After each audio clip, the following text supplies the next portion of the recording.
We're slowly driving onto Rynok Square. On your left-hand side, you can see Lviv City Hall as the center building in the square. The beginning of its construction is related to the story that became a city legend. At the beginning of the 19th century, city authorities asked the Austrian government multiple times to set aside funds to renovate the old medieval city hall, but time after time, their request was rejected. This was about to happen again in 1826, but the very same day, officials from Vienna were signing papers regarding the building being in proper condition and didn't require any retrofit. The tower began to crack and tumble down by the evening.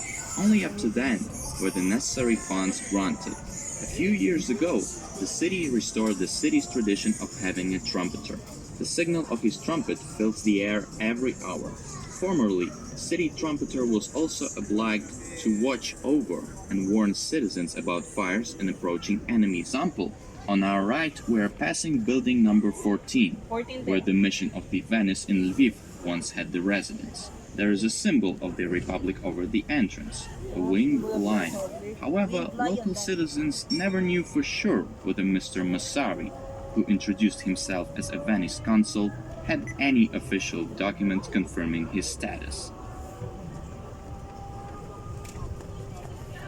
Passing by the Baroque palace of Lyubomirsky princes on the left, we will continue our trip onto Ruska Street. Orthodox Ukrainians and Greeks lived on this street for centuries. Actually, the street name comes from the self-appellation of Galician Ukrainians that was used until the beginning of the 20th century. Apart from Ukrainian one, there were also Polish and German, Armenian and Jewish districts in medieval Lviv. In the old times of Lviv, it resembled a kind of Eastern European Jerusalem. People always coexisted somehow, however, they would all return to their own closed-off district in the evening. We have now turned to Ivan Fedorov Street. The Stavropighiysky fraternity was located here in the old times and was an important public center for the Ukrainians. The community was engaged in education and culture of Orthodox citizens. Here on the right-hand side, you can see house number 9, where the Stavropighiysky Institute was located. It was just here Ivan Fedorov printed the oldest preserved to-date book in Ukrainian language in 1576. It was also here school students commenced traditional Ukrainian Christmas vertep, a nativity scene.